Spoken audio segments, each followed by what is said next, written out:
It needs a lot of reform. And so the biggest challenge is that we need a serious, just, and fair immigration reform, which has not happened I want to say the last reform was in 1996. So, the laws are very outdated. And obviously we're seeing what's happening at the border. I do support making sure that we have secure borders, because we really do need to make sure that our country is safe, that we have strong national defense. Welcome to Building Connections Doral Talks. Today, we are thrilled to have Councilwoman Maureen Porras on the show. Maureen, an immigration attorney and legal director for a global nonprofit, has been a champion for families' access to legal services since 2008. Her work spans defending human rights and providing humanitarian aid, including efforts with the UNHCR. Elected to the City of Doral Council in December 2022, Maureen brings her extensive experience in advocacy, from serving on advisory boards to offering her expertise as a political analyst and immigration expert across various media. An active member of the American Immigration Lawyers Association, Maureen's commitment to democracy and humanitarian issues is unwavering. Join us as we dive into Maureen's journey, her impact on Doral, and her vision to the future. Good morning, Maureen, and thank you for coming in this morning to the show. Good morning, Betty. I'm well. I'm so happy to be here, and hi to everybody, and I hope everyone's having a good morning. Excellent. So Maureen, could you tell us a little bit about yourself and where you're from? How did you end up, in politics? And what brought you to Doral? Like, how did you end up here? Yeah, so I'm actually I was born in Nicaragua. And like many people that live in South Florida and especially in Miami, I came to the U.S. When I was 7 years old with my family. And, I knew at a very early age that I wanted to help other families like mine realize their American dream and really get the support and the assistance that they needed to find their path towards permanent residence and also citizenship here in the U.S. So I knew very early on that's what I wanted to do. And that's why I started studying immigration. I went to FIU. I majored in political science. And then shortly after that, I went to law school, where I was part of many different projects that included immigration court, the immigration clinic, where we represented clients in front of the immigration court with our law professors and supervisors. I was also president of the Immigration Law Society, and we did several outreach projects that included clinics, information sessions, and it's really been about 15 years now that I have been involved in the immigration field. I am going on 10 years as a practicing attorney, where I have provided immigration legal services. And currently I am the director of Church World Service, their legal departments. And I have been serving, immigrant families in that sector, in the public sector, for over 8 years now. And, it's really been the greatest privilege of my life to be able to provide assistance to families that need it the most. Because what we do in the public sector is we provide these services to indigent families, to families that are typically underrepresented and vulnerable. And I've been doing that for the last 8 years. And so for me, having a history of providing services in the public sector, to me, running for city council was part of a natural trajectory, I would say, that I've had that has involved a dedication to community service and public service. And so for me, it was a natural step to take. When I saw a vacant position for city council, I decided to run for that.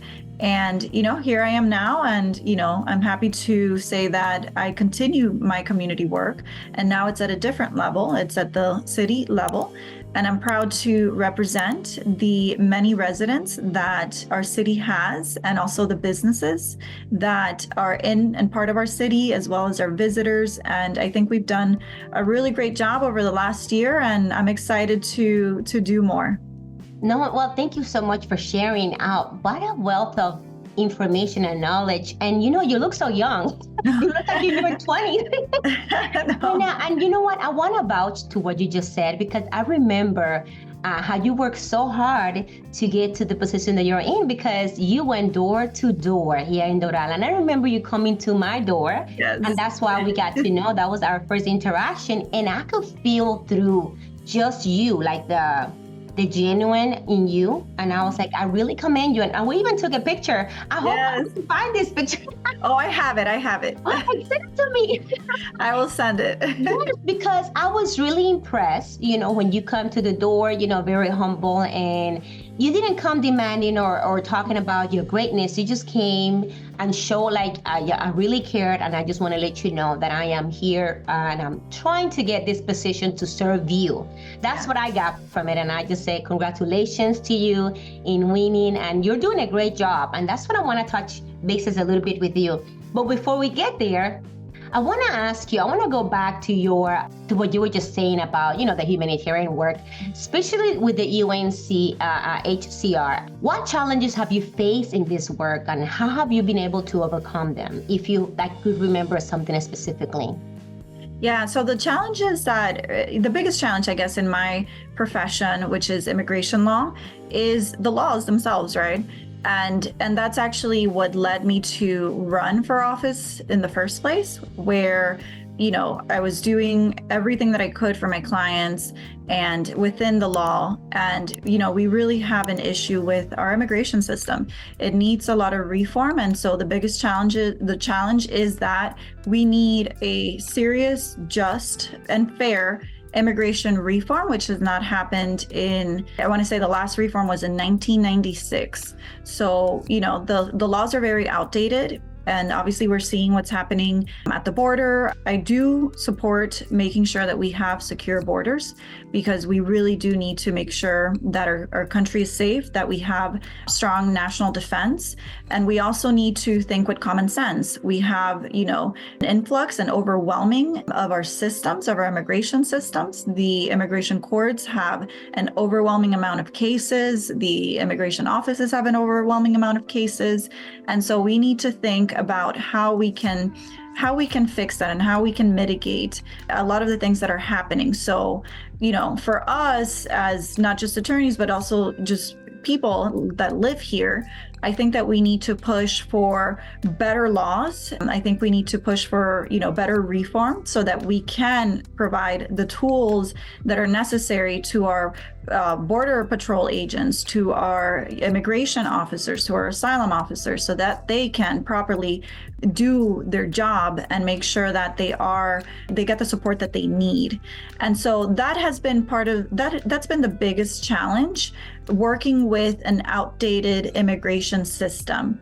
And, you know, again, part of the reason that I also ran is because who makes those decisions? The legislators. And, you know, even though at the city level, we only make decisions that impact the city, you know, you can still make an impact at the state level, at the federal level. And that's where all of the decisions are being made and are being created. So I'm a true believer in that.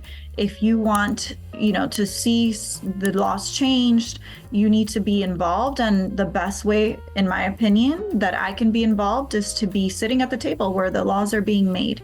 And that is part of the reason why I also ran, you know, to make sure that our city continues to be a great city, continues to prosper, that we have good laws in place that are going to benefit the residents here in our community. Because at the end of the day, we all live here and we care about this community. And, you know, I feel that that's what I have been doing during my year as a councilwoman, really getting the feedback from residents and seeing what else we can improve, what laws we can implement that are going to be beneficial to our residents.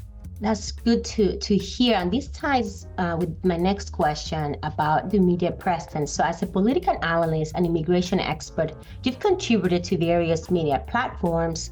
So did you see the role of media in shaping the public opinion, specifically or especially regarding to immigration issues at this point, with so much noise in the news or everything else? Absolutely. I think the media plays one of the most important roles in perception.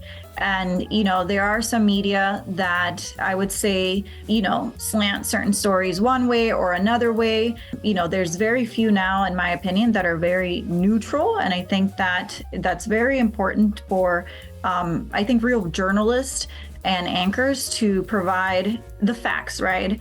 And at times I understand that it could get hard because there's so many facts that you want to do your best to provide everything in sometimes less than a minute. And so that's where it gets a little mixed up. But I do think that it's important for our media to understand that, what they report is going to be taken into account very seriously by many people that rely on the news for their information, and that they will take in whatever they see as is and as truth.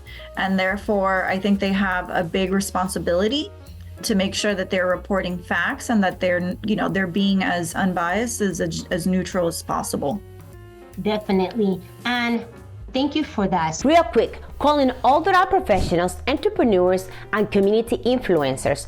Are you ready to showcase your business, share your knowledge and experience with our engaged audience? Building Connections Doral Talks invites you to become a guest speaker on our podcast. Share your unique perspectives and inspiring stories with our listeners. We believe in the power of your voice in shaping the conversations right here in Doral. Click the link below to submit your information and be part of our next episode. Join us in building connections, sharing knowledge, and growing together. Don't miss this opportunity to be a featured guest on Building Connections Doral Talks. Tune in, connect, share, and grow together with Building Connections Doral Talks, reshaping the way we engage with the diverse voices of Doral, one guest at a time.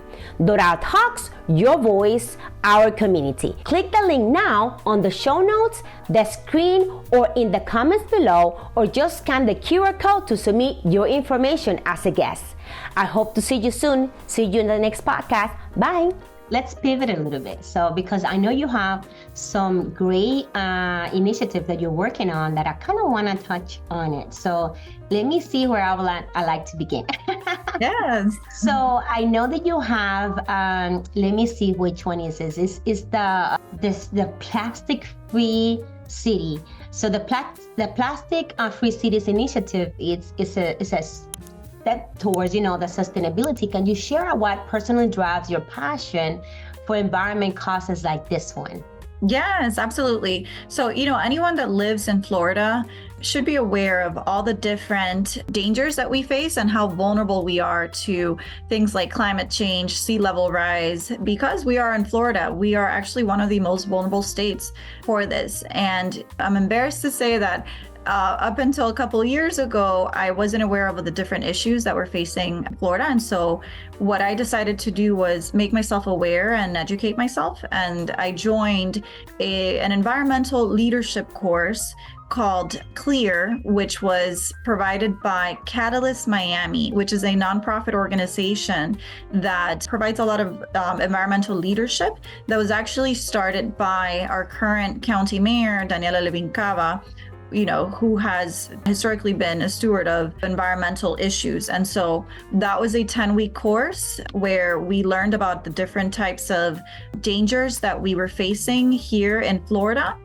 And from there, I decided to start really getting involved and making sure that from the city, we were to implement something that would help us become a more resilient and environmentally friendly city for many different reasons. One, again, we are living in South Florida, in Miami-Dade County, where we are vulnerable to many of the environmental impacts. And two, we live with an incinerator in our backyard. And that, I think that's important to note because we have been burdened by this incinerator for over 40 years. And it wasn't until last year that it went up in flames that we really started having, I think, an impactful conversation about our health and about how we don't need those types of installations here within our city, which are really, in my opinion, burdening and also harming the well-being and the health of our residents. So from that, I decided that, we really need the city to be a leader in the environmental field, and we want to make sure that we continue to grow as a green city. So what I have been doing over the past couple months is that I have been working with different environmental groups, including the Debris Free Ocean, Ocean Conservancy, Big Blue and You. There's a lot of different organizations right now that are working towards a greener future. And some of the things that we've been doing is trying to promote a reduction of waste from businesses, from individuals. And so what we decided to do was recommend and propose that the city support the Plastic Free 305 program, which is a county program that urges businesses to reduce waste and to also eliminate single-use plastics within their work. And so part of that is by pledging, the businesses have to pledge that they're going to be reducing some of the plastics that they're using, like utensils, straws. And this is a completely voluntary program, because one of the challenges that we face with this is preemption from the state, and we can talk about preemption too. No, this is kind of like what I wanted to ask you, like that segue to the next question, to like with pushing forward, making Doral a plastic-free city, the vision, like when you have a vision, has there been any pushback? What are the challenges? So that's kind of like what I wanted to ask you. So what has that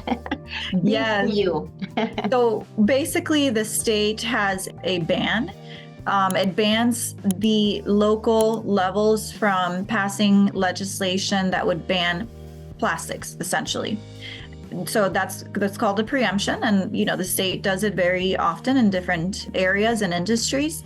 And so we are preempted by the state from having a full ban on plastic. So we can't go out and say, tell a business you can't use plastic, or tell residents that they can't use plastic. So what we're doing now is all voluntary. So, and this is the importance of it, right? Because we, as a city, we can and are allowed to ban plastics within the city. So for example, we can ban that the city purchase water bottles, that straws that are not using plastic. And so we're looking at replacing some of those plastics with biodegradable items, right? And so that right now we can do. And so my thought was, if we can become an example as a city, then we can show that example to the businesses, to the residents. And it's important because, again, we cannot fully ban it. We are preempted. So the best that we can do is lead by example. And that was part of the resolution that I proposed. One was to support the Plastic Free 305 program and promote it so that businesses know about the program and hopefully are able to join. And in fact, some of the organizations that I mentioned were engaging students, having them go out and do business canvassing to promote the Plastic Free 305 program, and also get businesses involved and sign up to start reducing those plastics. And so part of that was also that support. And the other part was for the city itself to become a plastic-free city. And it's going to be done in stages.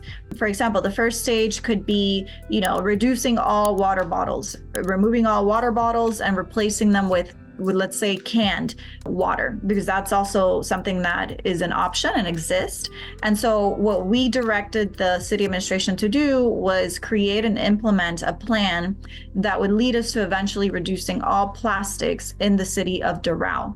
And again, by doing that, we want to set the example to the businesses that are in our city, because, we can talk about how we want everyone else to become plastic free, but we should be doing it first. And as well. So that was part of the reasoning. And again, I'm very proud that I've been working with many organizations for over the last couple of months, including students. And I think that's the best part of this experience, seeing the students take leadership and ownership of these issues. And they know that they're important because they're going to be the ones that are going to be leading our city. They're going to be our next leaders. And so I'm very happy to see a lot of them being mentored and being involved and advocating for their future. Well, there's a lot to unpack because, you know, you're talking about this very naturally because you are in this arena, but I'm assuming that many of our audience, many of the listeners or the viewers right now have as many questions as I have. So I want to touch bases back to the preamp that you talk about and the ban. So you mentioned that there's a ban at the state level on plastic. So what does that mean? What does that really mean? Why would they have this specific ban where you can now tell businesses not to produce this? Like, why would they even think to have that? Well, I mean, there's always different motivations from the state to have, you know, such preemptions. And it usually involves a business, right? So by us, and again, I'm not sure what their motivation was, but I can assume or I can guess, by us being able to regulate the use of plastics in our communities, perhaps that's going to affect, you know, plastic producers and businesses that are making money and profiting off of that, you know. And I can tell you this, we at the local level know our community the best. So we should be the ones that are given this authority to decide what our community needs. And sometimes that's the overreach that the state has, where some decisions are being made in Tallahassee that should not be made, that should be made at the local level, because every city is different and every city has different needs. So you can't legislate something from Tallahassee, you know, and remember, this involves legislators that are from different parts of Florida. North Florida is completely different from South Florida. And the center and even the east and the center, right. So diverse, yes. Exactly. And so you have legislators that have never perhaps been to Miami or have no idea what's happening in Doral legislating these things. And so, you know, we are true believers of what's called home rule, which is the ability for local governments to make their own rules, because we know, and we're the closest to residents, and we know what our communities need. And each community is different. And so you can't legislate that at the top. And so that's part of the preemption. Now, I do want to mention this. There was a legislator that introduced basically a retraction of that ban, trying to undo the ban. It's not going to go anywhere. And I've heard that there is legislation, or they contemplated legislation that would actually even ban us from implementing this in our city, at City Hall, which would be very, you know, counterproductive to everything that we have done. And unfortunately, that's the type of grasp that, you know, I think doesn't belong in Tallahassee and belongs to the local level. So it's important to not just get to know your federal candidates and elected officials, but your state elected officials, your legislators, your House, your representatives, your state senators. Those are the ones that are making decisions at the state level. So any laws that the state has, it's because of those legislators. So it's important to know this, and important to know who they are, and also to reach out to them and express, you know, your opinion and your view about these different things. I know that we have, and in fact, we sent a resolution supporting one of the proposals to revert this ban or this preemption. We don't believe it's going to go anywhere because, you know, I don't think there's enough support at the state level. But we were fully in support of it. The city was, and we made sure that the state knew about it. No, this is super important that you mentioned it, especially 2024. Yes, exactly. And they're all going to be on the ballot. The representatives, we're going to have elections in Doral as well. So we have, 3 seats up for election. You're going to see your county elections as well. And you're going to see, of course, the federal election. So I think it's important to know every single level of government, because they each play a different role and a different part, and they ultimately affect you individually. Exactly. I mean, we can feel it. Yeah. What happens is people want to react after the fact. Exactly. They complain of what they didn't vote. I was like, you were supposed to do this before. Yes, exactly. Yes. Okay, well, excellent. So, and then you also mentioned how you're trying to implement the plastic free at the city level, but then you also mentioned, I'm trying to break it down. Mm-hmm. Then you also mentioned that you cannot impose businesses to do it, but do you want to give the example? How does that look like, and how do you give this example? So I don't understand it. I just want to clarify. Like, I want to know for myself. Absolutely. So the only thing that we're allowed to do right now is to have the city become plastic free. So the city of Doral, the government center where we operate, government center is our building, and that is where we would implement this. And we would start by replacing some of the plastics that we use. For example, again, the water bottles, straws, trash bags. There's actually trash bags that are not plastic, that are biodegradable, that we could also start looking into. And in fact, we're actually putting together a memo about that so that we can start looking for alternatives. And so really, City Hall is really the only place where we can say that we can be plastic free. Outside of that, everything has to be voluntary, especially the businesses. And in fact, there are a lot of businesses that are in agreement with becoming plastic free. And again, it's completely voluntary because we can't legislate it, but they are looking into alternatives. In fact, it's going to reduce some of their cost when they start becoming plastic free and also start finding alternatives to plastics. For example, something that we have been promoting, and that some of the students are actually promoting it, and they've had a lot of great success and a lot of positive feedback from businesses that have signed up, is something called Skip the Stuff, which is basically urging businesses not to provide plastic utensils in to-go orders without the request from the buyer.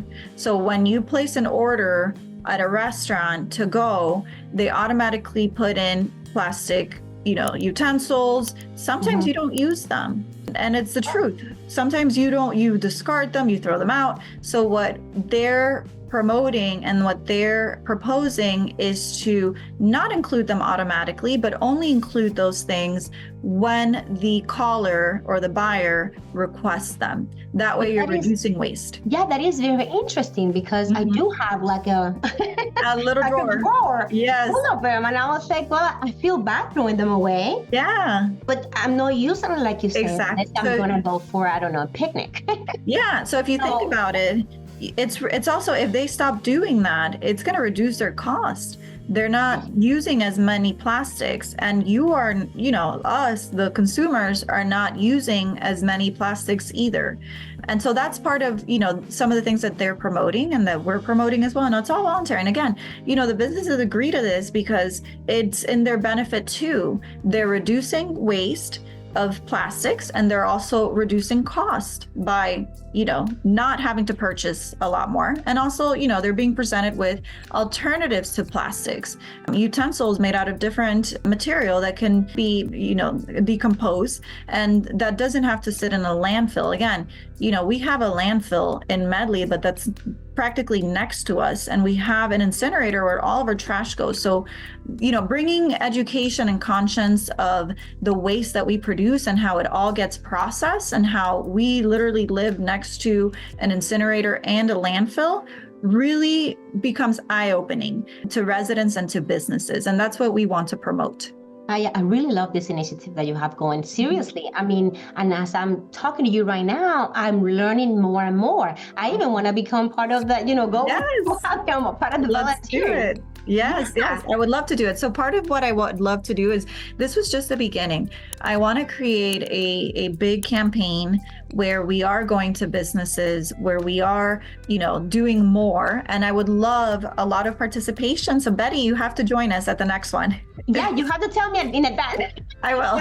Should I have the right shoes? And it's actually very fun. It's very fun, and you get to, meet your community and your residents and your, just like how I met you.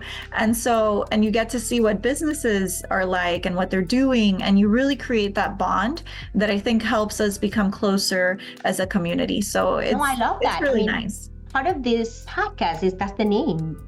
Building connections. Well, there you go. About talks, because once we speak about our problems, about our issues, about our virtues, what we can offer, what we have for each other, it's like we don't need to go outside of Doral for anything except for three things. If you want to go to the beach, If you Yep. want Popeyes, what's the other one?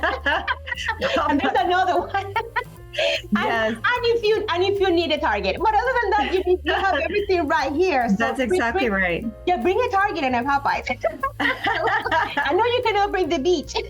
Yes. No, but it's in all seriousness, just as important as it is for the environment, because I am really getting invested in basically just listening to you. Mm-hmm. And I don't think we take it as serious. We all hear as a noise that we know we need to do better, but do we do better?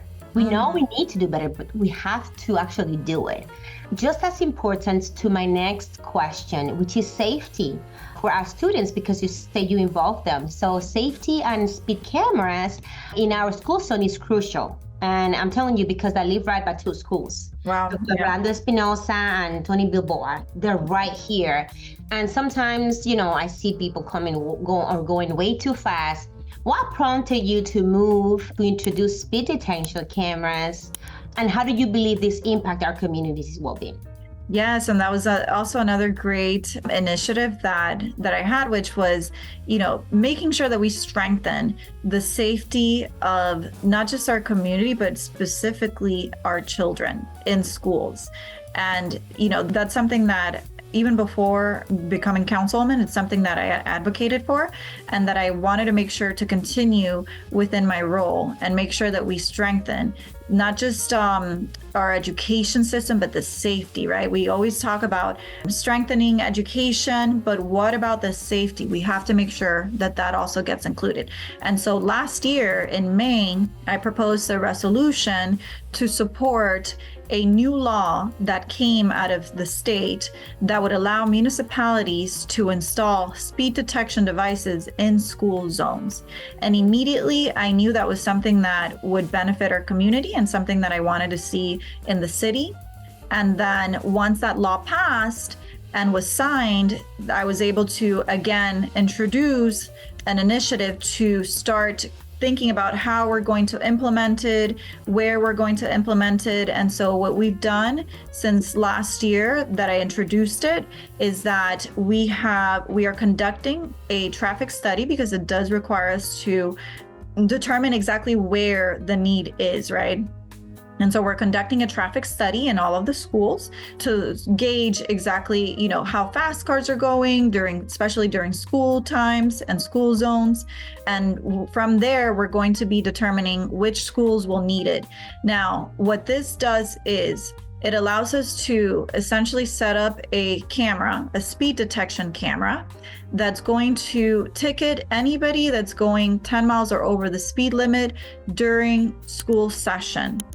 And that's extremely important because, one, we have seen a lot of speeders. We have usually one resource officer that has to handle a lot of different things, including, traffic, helping students, answering questions. And so they may not always have, the time to look at everything that's happening in their surrounding. So this is going to be an additional tool for the schools, for the police officers, to help them reduce some of that speeding and distracted drivers, and hopefully will deter these individuals from speeding in school zones during school time. And so what we've been doing is, again, in addition to the study, we've also been going to the different schools to talk about this new initiative and to get their feedback. And I'm very happy to say that I am getting extremely positive feedback from school administrators, teachers, parents, and even students, because students can tell you their experiences with distracted drivers and how some of them have, come close to accidents. And even the students are very excited about this because they know that it's going to hopefully deter some of those distracted drivers. And it's something that I think we definitely need in our city, and comparing it to the red light cameras that we used to have, where I would say there was a mixed feeling between, about those cameras. I think it was very divided. There is no division or, opposition to these speed detection devices in school zones, because we all know that it's for the safety of the students, and that the students, teachers, staff, parents, and anyone that crosses those streets during school time are going to hopefully have an extra layer of security on their way to school. Now that we're in this topic, I'd like to take an opportunity to also bring to the attention, not just on this around the school area, but like I live really close to the 74th, the exit of 31st, on 107. They come down really fast. As a Doral residents, please, please, please be mindful, pay attention to those kids on the scooters. Yep. Kids, don't believe that you are guaranteeing that these cars see you. Everybody, let's just be more careful when we're on the streets, because people are late to work, they are distracted on the phones, sometimes they're tired. We just need to be more mindful, because there's just too many accidents, especially involving kids and people in bicycles and scooters as well. Yes, absolutely. And that is, part of why we're doing this. And as we've seen, there's a rise in scooter use.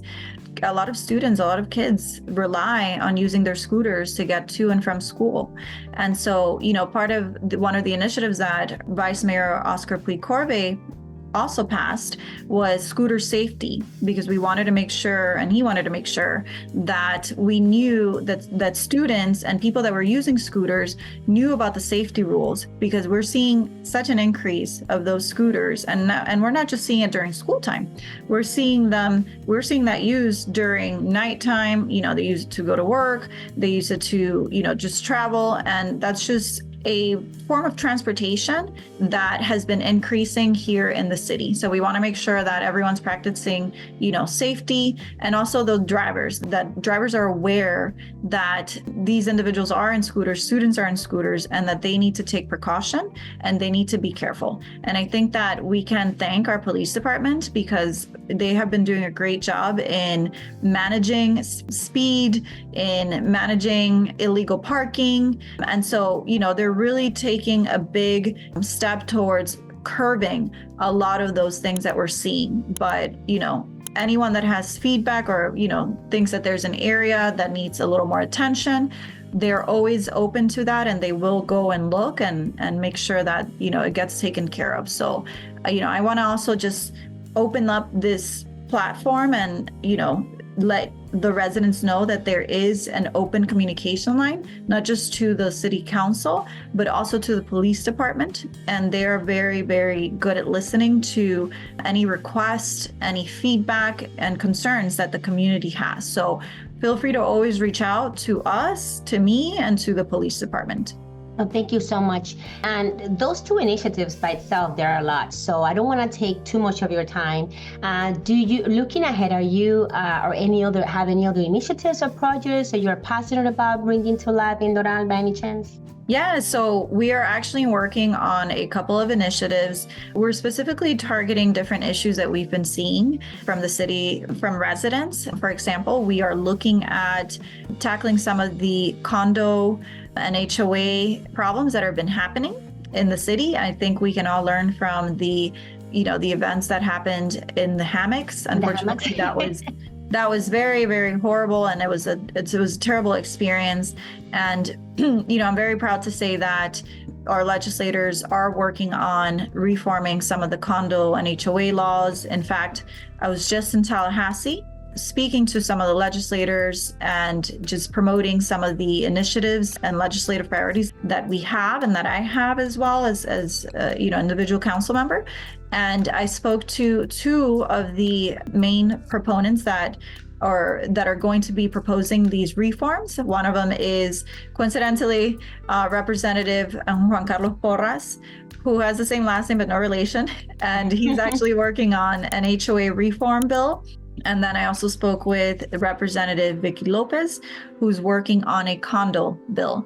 And that has been one of the biggest issues for our communities here in Doral, especially in the area of Las Vistas, which is on 79th. And so I've met with several of the residents that have had complaints.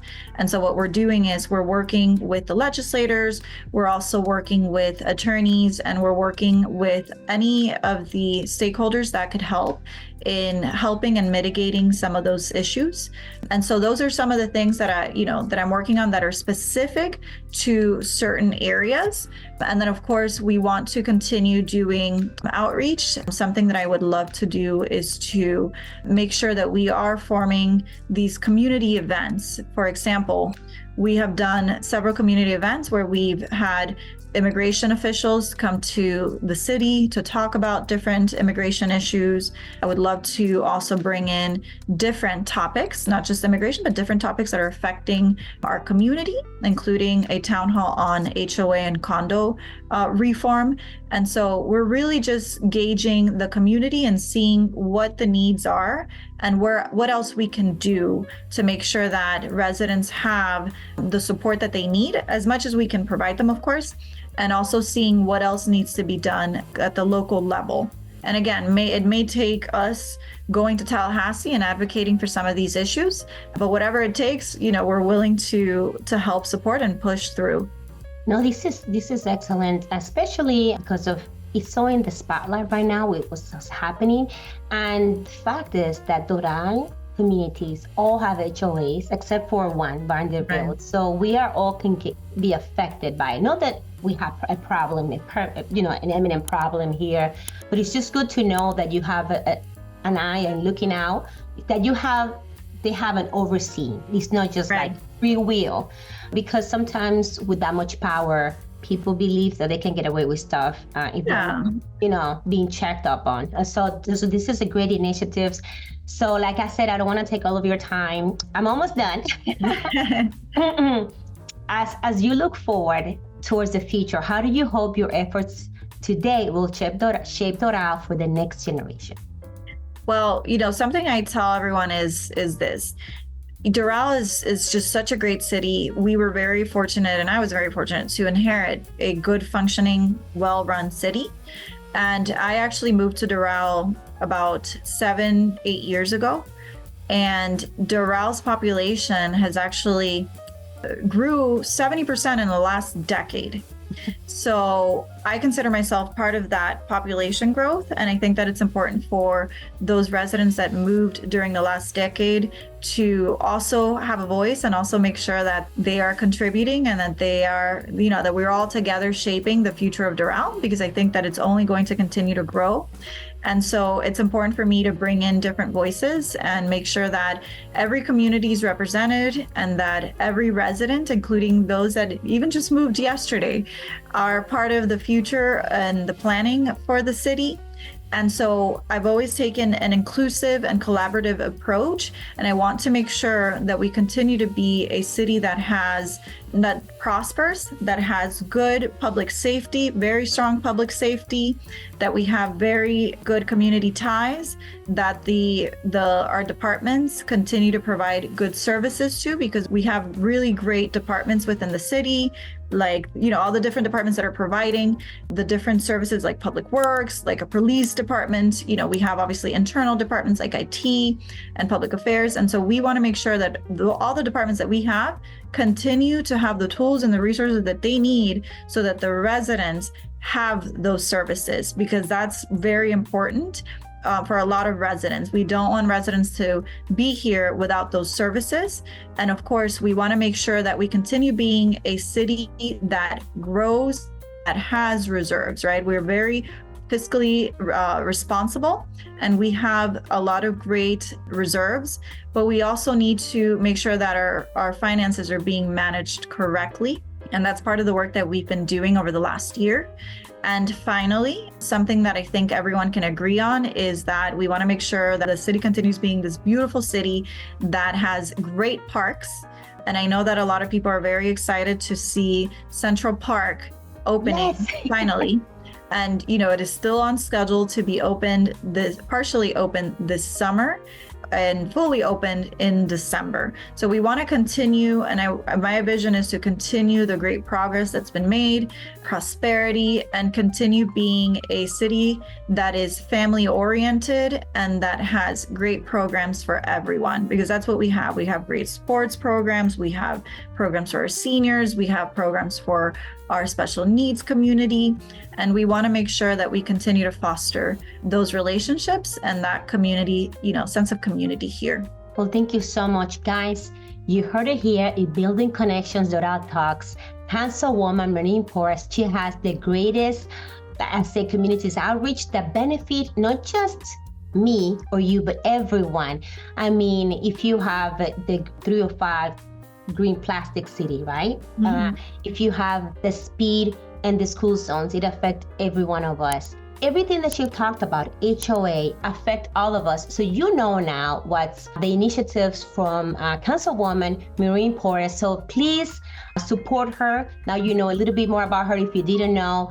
Thank you, Ms. Councilwoman, for coming here today. I hope it's not the only time. I hope to see you in the future so that you can then tell us how these initiatives are taking off. And again, let me know when we're ready, and please send me that picture. I will. Yes. Thank you. Do you have anything that you would like to leave the audience with, or do you want to give any, if they want to get a hold of you, how they can get a hold of you? Yes. And, again, I have an open door policy, open communication, and I would love to hear from all of you. You can always reach out to me at 305-878-6725, or you can also email me, maureen.porras@cityofdoral.com. And I receive emails and calls and texts all the time. And I'm very open to, any ideas that you all have. And I encourage you to do that, not just with me, but with all of our council members.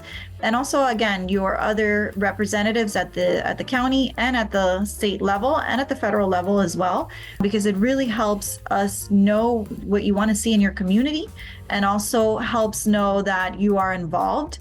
And again, Betty, thank you so much. I really appreciate the invitation, and I will absolutely let you know once we're ready to start canvassing again, so you can join us. Oh, thank you. Hey guys, have a great day. Thank you, ma'am, for coming on today. Bye. Thank you all. Bye-bye.